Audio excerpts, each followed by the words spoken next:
नाजरीन आदाब, आप देख रहे हैं INN चैनल। मैं हूं शेख अहमद अली। प्रोपेगेंडा के जरिए फैलाई गई बातें ज़्यादा अरसे तक कायम नहीं रहती, या फिर ये कहें कि झूठ की उम्र ज़्यादा नहीं होती।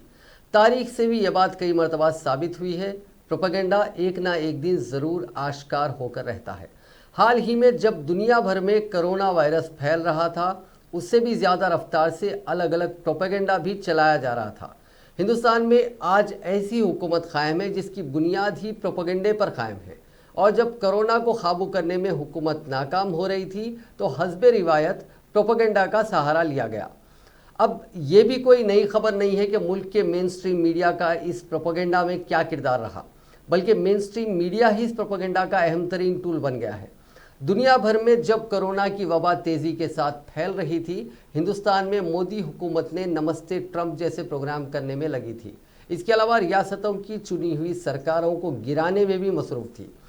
फरवरी में इंतबाह के बावजूद कोई एहतियाती इक़दाम नहीं किए गए और मार्च के आते जब हुकूमत के होश ठिकाने आए तो लॉकडाउन लगा दिया गया। और अवामी दबाव से बचने के लिए इस आलमी वबा के दौरान भी प्रोपेगेंडा के लिए एक ज़बरदस्त मौजू ढूंढ लिया गया। हज़रत निज़ामुद्दीन मरकज़, यहाँ ठहरे हुए तबलीगी जमात के अरकान को कोरोना वबा हिंदुस्तान में फैलाने का जिम्मेदार करार दे दिया गया और फिर मेन स्ट्रीम मीडिया की खुशी आसमानों पर थी।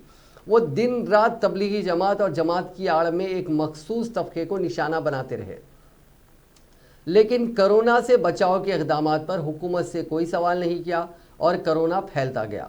तबलीगी जमात के मामले को पूरे जोशो खरोश और शिद्दत के साथ भुनाया गया।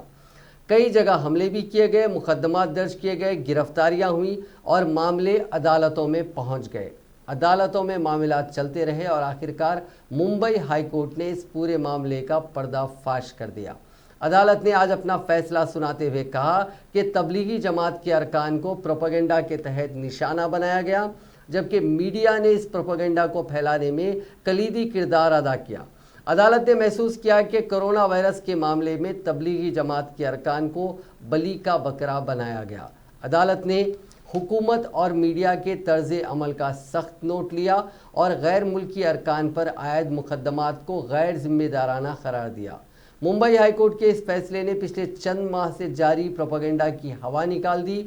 वैसे भी कोरोना के बढ़ते वाक़यात और बड़े बड़े सियासतदानों का इस वबा से मुतासिर हो जाना खुद हुकूमत की बड़ी नाकामी के तौर पर सामने आ चुकी है।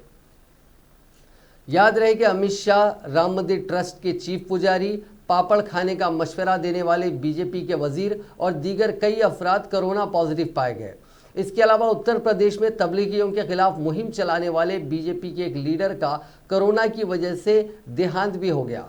अवाम ने पहले ही भांप लिया था कि जो प्रोपेगेंडा चलाया जा रहा है वो दरअसल हुकूमत की नाकामी को छुपाने की कोशिश है।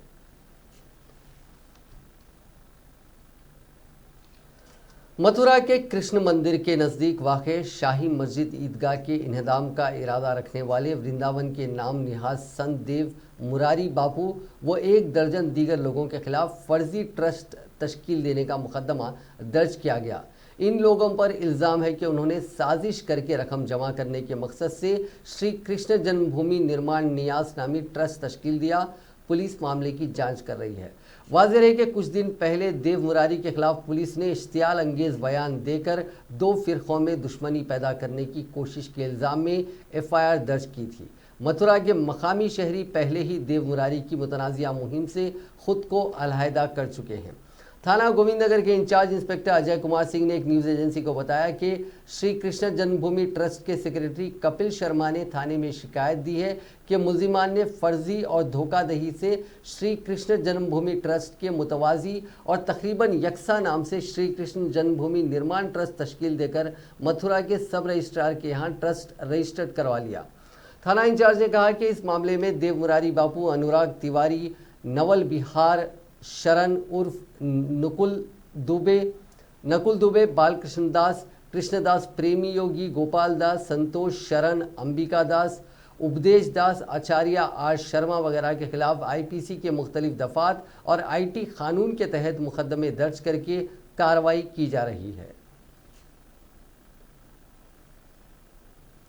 अब बात कोरोना वायरस की। दुनिया में कोरोना वायरस इन्फेक्शन के अब तक 2,31,64,025 मामले सामने आ चुके हैं। इनमें 1,57,42,473 मरीज ठीक हो चुके हैं, जबकि 8,04,028 मरीजों की मौत हो चुकी है। यह आंकड़े worldometers.info वेबसाइट के मुताबिक हैं। वहीं इटली में हेल्थ मिनिस्ट्री एक बार फिर अलर्ट पर आ गई है।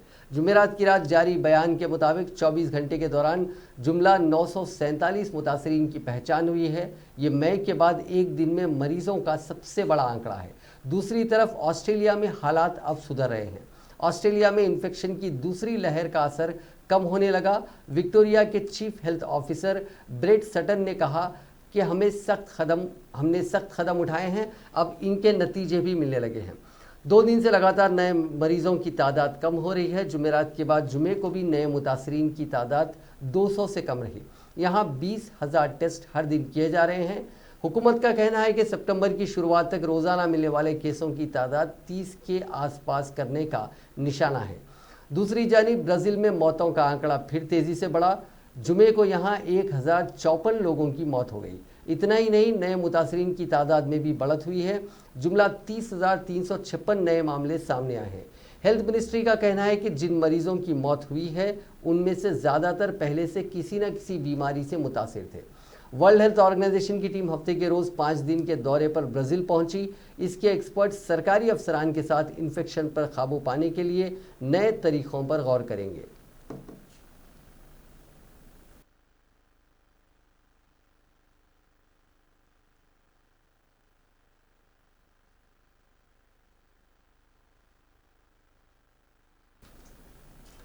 हिंदुस्तान में कोरोना वायरस की शिद्दत दिन ब दिन बढ़ती जा रही है और एक बार फिर एक दिन में तकरीबन 70,000 नए मरीज सामने आए हैं। बहरहाल दूसरी जानिब एक ही दिन में 63,000 से ज़्यादा मरीज सेहतमंद भी हुए हैं। मरकज़ी वजारत सेहत की जानिब से जारी ताज़ा तरीन आदाद-ओ-शुमार के मुताबिक गुज़िश्ता 24 घंटों में हफ्ते की सुबह कोरोना वायरस के 69,878 नए केसेस के साथ मुतासरा अफराद की तादाद 29,75,701 हो गई। इसी मुद्दत के दौरान 63,631 मरीज सेहतमंद भी हुए हैं, जिससे कोरोना वायरस से शिफायाब होने वालों की मजमूई तादाद बढ़कर 22,22,577 हो गई है। एक्टिव केसेस की तादाद में 5,302 का इजाफा हुआ है और इसकी मजमूई तादाद 6,97,330 हो गई है। गुज़िश्ता 24 घंटों के दौरान मुल्क में 945 अफराद की मौत के साथ हलाक शुदगान की मजमूई तादाद 55,794 हो गई है। मुल्क में सरगर्म केसेज यानी एक्टिव केसेस की तादाद यानी जो शरह है रेट है वो 23.43% है। शिफायाब होने वालों की शरह 74.69% है, जबकि मोर्टालिटी या फैटालिटी रेट 1.87% है। तेलंगाना में कोरोना के 2,474 नए मामला दर्ज किए गए हैं, जबकि 7 अमवात हुई हैं, जिसके बाद रियासत में इस इन्फेक्शन से मरने वालों की कुल तादाद 744 तक जा पहुंची है। रियासत में कल शब तक कोरोना के 22,386 एक्टिव केसेस थे।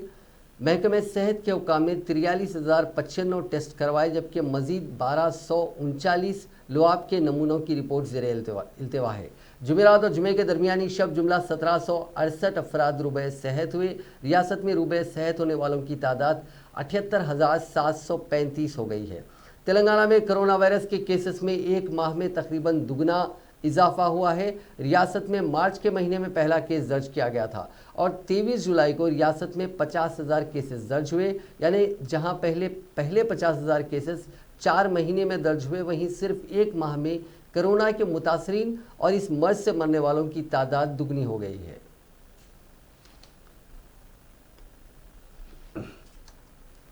हिंदुस्तान में ऑक्सफोर्ड यूनिवर्सिटी की वैक्सीन का ट्रायल आज से शुरू हो गया। मुल्क भर में 20 मराकिज़ पर वैक्सीन का ट्रायल होगा। इनमें पुणे, मुंबई, अहमदाबाद शामिल हैं। ज़राए के मुताबिक ट्रायल में 1600 लोग शामिल होंगे। पहले दिन करीब 100 लोगों को वैक्सीन की डोज दी गई। ऑक्सफोर्ड यूनिवर्सिटी और एस्ट्राजेनेका की वैक्सीन का ट्रायल मुल्क का सीरम इंस्टीट्यूट कर रहा है। हिंदुस्तान में ये वैक्सीन कोविशील्ड के नाम से लॉन्च होगी। सीरम इंस्टीट्यूट के तर्जुमान के मुताबिक मुल्क भर में 20 इदारों में वैक्सीन का ट्रायल चलेगा। इनमें कोविड-19 के 5 हॉटस्पॉट भी शामिल किए जाएंगे। National biopharma mission and grand challenge India programme के तहत हुकूमत और मेलिंडा गेट्स फाउंडेशन के बीच एक करार हुआ है। इस प्रोग्राम के तहत ही वैक्सीन का बड़े पैमाने पर ट्रायल होगा। इसके लिए कई इंस्टीट्यूट सेलेक्ट किए जा चुके हैं। कंपनी के सीईओ आदार पूनावाला का कहना है कि अगर ट्रायल कामयाब होता है तो 2021 की पहली तिमाही तक वैक्सीन के 30 से 40 करोड़ डोज तैयार किए जा सकेंगे। वैक्सीन इस साल के ख़त्म तक आ सकती है। वैक्सीन के एक डोज की कीमत 1,000 रुपये या उससे कम हो सकती है। इसी बीच ये खबर भी आई है कि अमेरिकी ड्रग कंपनी मॉडर्ना के तीसरे वैक्सीन ट्रायल में हिंदुस्तान भी शामिल होंगे। ट्रायल 30,000 लोगों पर किया जा रहा है। इसमें शामिल होने के लिए अब तक 40% यानी 13,194 लोगों ने रजिस्ट्रेशन भी करा लिया। कंपनी ने ट्वीट करके ये जानकारी लोगों को बताई। ट्वीट के मुताबिक वैक्सीन के ह्यूमन ट्रायल में शामिल होने के लिए 18% ऐसे लोगों ने रजिस्ट्रेशन कराया है जो ब्लैक, हिंदुस्तानी, अमेरिकी और अलास्का के शहरी हैं। कोरोना का सबसे ज़्यादा असर इन पर भी पड़ा है। ये ट्रायल में शामिल होने के लिए आगे आए हैं। मॉडर्ना ने अपनी वैक्सीन mRNA 1273 के ह्यूमन ट्रायल की शुरुआत जुलाई में की थी। इसने आखिरी मरहले का ट्रायल सितंबर में पूरा करने का निशाना रखा है। हाल ही में मॉडर्ना ने अमेरिकी हुकूमत के साथ एक करार किया है। इस करार के तहत कंपनी अमेरिकी हुकूमत को वैक्सीन के 100 मिलियन डोजेस मुहैया कराएगी।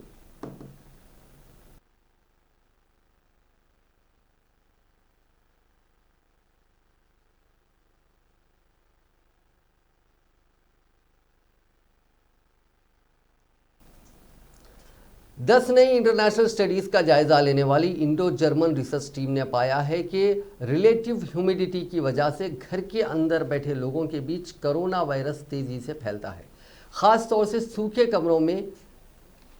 रिपोर्ट के मुताबिक ऐसा लगता है कि घर के अंदर के माहौल में हवा के ज़रिए कोविड-19 के फैलने में नमी का अहम किरदार है। हिंदुस्तान के CISR नेशनल फिजिकल लेबॉरेटरी के साइंटिस्ट अजीत अहलावत और जर्मनी की लेबनिज इंस्टीट्यूशन फॉर ट्रोपोस्फियरिक रिसर्च के साइंटिस्ट एल्फ्रेड विडलसोलर की क़यादत वाली टीम ने ये स्टडी की है। इसमें कहा गया है कि पब्लिक मीटिंग्स के अंदर, पब्लिक प्लेसेस के अंदर कम से कम 40% नमी होनी चाहिए, जबकि अंदर मौजूद लोगों के बीच वायरस फैलने के जोखिम को कम करने के लिए उसे 60% पर रोक देना चाहिए। रिसर्च टीम ये बताती है कि नमी वायरस के फैलने को 3 तरह से मुतासिर करती है: ड्रॉपलेट्स का साइज, वायरस से भरे हुए एरोसेल का हवा में तैरना और सतहों पर वायरस का उतरना। नमी वाली जगहों पर वायरल ड्रॉपलेट्स जैसे नमक, पानी, ऑर्गेनिक्स और जुड़े हुए वायरस का सोल्यूशन बढ़ता है और तेज़ी से घटता है। ऐसे में दूसरे लोगों के सांस के साथ इन्फेक्टेड वायरल ड्रॉपलेट्स लेने का इम्कान कम हो जाता है। हालांकि अंदर की सूखी हवा में इवॉपरेशन की वजह से छोटे हुए माइक्रो ड्रॉपलेट्स हल्के हो जाते हैं और भटकते रहते हैं। रिपोर्ट ने इंतबाह दिया है कि ये सांस के जरिए वायरस के अंदर जाने या आखिर में सतह पर जम जाने का सबसे अच्छा रास्ता है। इसके बाद सतहों पर वायरस कई दिनों तक रह सकता है। एक्सपर्ट्स ने कहा है कि रिलेटिव रूम ह्यूमिडिटी को 40 से 60% तक बनाए रखना किसी शख्स की नाक के जरिए वायरस सोखने को कम कर सकता है। अहलावत कहते हैं कि सूखी हवा भी हमारी नाक में मौजूद म्यूकस मेम्ब्रेन को सूखा और वायरस के लिए रेसिपिएंट बना देती है। एल्फ्रेड ने इंतबाह दिया है कि नॉर्दर्न हेमोस्फीयर से आ रही ठंडी हवा का मतलब गर्म कमरों में बैठे लाखों लोगों के लिए जोखिम का बढ़ाना है, क्योंकि बाहर की ठंडी हवा को आमतौर पर AC सिस्टम के ज़रिए अंदर खींच लिया जाता है। बाहर बह रही इस हवा को अंदर के आराम देने वाले टेम्परेचर पर गर्म करना अंदर की रिलेटिव ह्यूमिडिटी को कम कर देगा। पेपर्स के मुताबिक इससे घर के अंदर रहने वाले लोगों के लिए बहुत ही खतरनाक हालात बन जाएंगे। ख़ास तौर से कोविड-19 वबा में सिंगापुर और मलेशिया की स्टडीज़ को बताते हुए उन्होंने ट्रॉपिकल रेसिडेंट्स यानी गर्म और नमी वाले इलाकों में रहने वाले लोगों को इंतबाह दिया है कि ज़्यादा ठंडक करने वाले सिस्टम से बचें, क्योंकि बाहर की सूखी हवा कोरोना का खतरा बढ़ाएगी। CSIR के अहलावत कहते हैं कि हुक्काम को मुस्तकबिल में इंडोर गाइडलाइंस में नमी को भी शामिल करना चाहिए। फिलहाल मास्क के अलावा टीम ने अपील की है कि सोशल डिस्टेंसिंग बनाए रखें और कमरे में जितने कम हो सके उतने कम लोग रहें। आलमी इदारे सेहत के सरबराह का कहना है कि उन्हें उम्मीद है कि कोरोना वायरस की वबा 2 बरस से कम मुद्दत में ख़त्म हो जाएगी। जुमे को जिनीवा में खिताब करते हुए आलमी इदारे सेहत के सरबराह टेड्रोस गैब्रियसिस का कहना था कि सन 1918 में स्पेनिश फ्लू की वबा पर काबू पाने में 2 बरस लगे थे, लेकिन उन्होंने मजीद कहा कि टेक्नोलॉजी की दुनिया में तरक्की और वायरस को कम वक्त में रोकने में मदद दे सकती है। उनका कहना था कि यकीनन ज़्यादा मेल मिलाप से इस वायरस के फैलने का ज़्यादा इम्कान है, लेकिन इस वक्त हमारे पास इसको रोकने की टेक्नोलॉजी और इल्म मौजूद है। उन्होंने इस मौके पर आलमी इत्तेहाद की अहमियत पर जोर दिया। 1918 में फैलने वाले जानलेवा स्पेनिश फ्लू से 5 करोड़ अफराद हलाक हो गए थे, जबकि कोरोना वायरस से अब तक तकरीबन 2 करोड़ 27 लाख से ज़्यादा मुतासिर हुए हैं। डॉक्टर टेड्रियोसिस ने वबा के दौरान ज़ाती हिफाजती सामान के हवाले से की जाने वाली करप्शन से मुताल्लिक़ सवाल का जवाब देते हुए कहा कि ये ऐसे हरकत मुजरिमाना फेल करार दे दिए जाएँ। उनका कहना था कि किसी भी किस्म की बदउनवानी को बर्दाश्त नहीं किया जाएगा।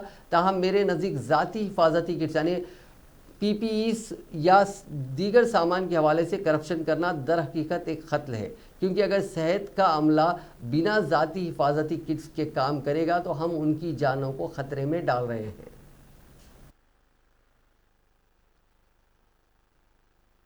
Of course, with more connectedness, the virus has better chance of spreading. It can move fast because we are more connected now.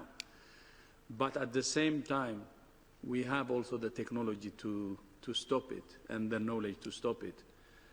So we have a disadvantage of globalization, closeness, connectedness, but an advantage of better technology.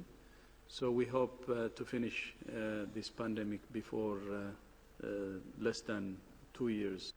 Of course, with more connectedness, the virus... सेहत के आलमी हुकाम ने कहा है कि यूरोपीय मुल्कों को मुकम्मल लॉकडाउन किए बगैर कोरोना वायरस के केसों में इजाफे से निपटने के काबिल होना पड़ेगा। दूसरी तरफ आलमी बैंक यानी वर्ल्ड बैंक ने खबरदार किया है कि बहरान 10 करोड़ लोगों को इंतहाई गुर्बत में धकेल सकता है। फ्रांस, इटली, स्पेन और जर्मनी में कोरोना वायरस के केसेस में परेशान कुन इजाफे की इतला सामने आई हैं, जिनसे जाहिर होता है कि वबाई मर्ज दोबारा बर्रे आज़म में फैल रहा है। ऐसा ज़्यादातर सफ़र गर्मियों की छुट्टियों और पार्टी के इनेकाद की वजह से हुआ है। इटली में कोरोना वायरस के 845 नए केसेस रजिस्टर हुए, जबकि फ्रांस में 4700 नए मरीज सामने आए, जो एक बड़ा इजाफा है। स्पेन में रोज़ाना मुस्बित आने वाले केसेस की तादाद फ्रांस से भी ज़्यादा है, जबकि जर्मनी कोरोना के केसेस बढ़ने से तशवीश का शिकार है। कोरोना वायरस के मुतासरीन की तादाद में इजाफे के बावजूद आलमी इदारे सेहत के अहदेदार ने कहा कि इजाफी लॉकडाउन ज़रूरी नहीं होना चाहिए। WHO और WHO के जो यूरोपियन यूनियन की ब्रांच है उसके सरबराह हैं हांस क्लोग, उन्होंने रिपोर्टर्स को बताया कि मुल्क की बुनियादी इक़दामात और मखसूस मकामात के लिए इक़दामात करके हम वायरस से मुतासिर होने वाले अफराद की तादाद में इजाफे से निपटने के लिए बेहतर पोजीशन में हैं। उन्होंने मज़ीद कहा कि हम वायरस के मसले से निपट सकते हैं और मईशत और तालीमी निज़ाम को चलता रख सकते हैं। दूसरी जानिब आलमी बैंक के सदर डेविड मलपास ने एक न्यूज़ एजेंसी को इंटरव्यू देते हुए कहा कि कोरोना वायरस की वबा 10 करोड़ अफराद को इंतहाई गुर्बत में धकेल सकती है। इससे पहले आलमी बैंक का अंदाज़ा था कि 6 करोड़ लोग इंतहाई गुर्बत का शिकार हो जाएंगे, लेकिन नए अंदाजे के मुताबिक ये तादाद 7 से 10 करोड़ होगी। डेविड मलपास का कहना है कि वबाई मर्ज की सूरत हाल बिगड़ने या बरकरार रहने की सूरत में जिसका इम्कान मौजूद है, ये तादाद बहुत बढ़ भी सकती है। दूसरी जानिब लैटिन अमेरिका में कोरोना वायरस की वजह से होने वाली हलाकतों की तादाद 2.5 लाख से बढ़ गई है। गुज़िश्ता दिसंबर में वायरस चीन से निकलकर दुनिया भर में फैलना शुरू हुआ और 9 माह बाद वायरस ने किसी भी दूसरे इलाके के मुकाबले में लैटिन अमेरिका को ज़्यादा मुतासिर किया। सरकारी आदाद शुमार के मुताबिक लैटिन अमेरिका और जज़ायर गुरबुल हिंद में जुमेरात तक वायरस के तकरीबन 65 लाख केसेस और 2.5 लाख हलाकतें रिकॉर्ड की जा चुकी हैं। दुनिया भर में हलाकतों की तादाद 7,88,000 से ज़ायद है। इलाके में ब्राज़ील सबसे ज़्यादा मुतासिर हुआ है, जहां 35 लाख से ज़्यादा केसेस और 1,12,000 अमवात रिकॉर्ड की गई हैं। अमेरिका के बाद जनूबी अमेरिका का खित्ता दुनिया भर में सबसे ज़्यादा मुतासिर हुआ। जुमेरात को जारी होने वाले आदाद शुमार के मुताबिक पेरू की मजमूई कौमी पैदावार में 30% कमी वाक़ई हुई है। मुल्क में वायरस से 26,000 हलाकतें हुई हैं। कोरोना वायरस और उसके नतीजे में दुनिया भर में होने वाले लॉकडाउन की वजह से तबाहकुन माशी असरात मुरतब हुए हैं। अमेरिका जहां 1,74,000 हलाकतें हुई हैं, वहीं मईशत और सेहत के शोबे अब भी मुतासिर हो रहे हैं। जर्मनी के वज़ीर ख़जाना ओलाफ शोल्ज़ ने कहा है कि वबाई मर्ज़ के मईशत पर मुरतब होने वाले असरात कम करने के लिए मुल्क को 2021 में मज़ीद ख़र्जा लेना पड़ेगा। जर्मनी ने कंपनियों और शहरियों को वबाई मर्ज़ के असरात से बचाने के लिए $1 ट्रिलियन के इमदादी पैकेज का ऐलान किया था।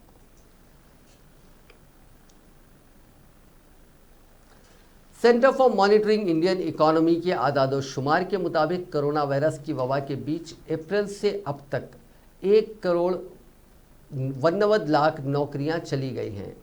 एक खबर रसा एजेंसी के मुताबिक CMII ने बताया कि अप्रैल में 17,70,00,000 तनख्वाहदारों यानी सैलरीड एम्प्लॉयज़ की नौकरियां गई हैं और इसके बाद मई में 1 लाख नौकरियां चली गई। इसके बाद जून में 39 लाख नई नौकरियों के भी मौके बने। हालांकि इसके बाद जुलाई में फिर 50 लाख नौकरियों का नुकसान हुआ। CMII के CEO महेश व्यास ने कहा कि सैलरीड जो जॉब्स हैं वो आसानी से नहीं जाती हैं, लेकिन उन्हें दोबारा पाना इससे ज़्यादा मुश्किल होता है, इसलिए उनकी बढ़ती तादाद बाइस से तशवीश है। उन्होंने आगे कहा कि 2019-20 में अपने औसत के मुकाबले 1,90,00,000 नौकरियां कम थी। ये नौकरियां पिछले माली साल के मुकाबले 22% कम थी। ताज़ा CMII आदाद-ओ-शुमार में ये भी दिखाया गया है कि इस दौरान 68 लाख दहाड़ी मजदूरों की नौकरी चली गई है, यानी जो डेली वेज वर्कर्स होते हैं। हालांकि इस दौरान 1,49,00,000 लोग ज़राअत से मुतालिक कामों से जुड़ गए हैं।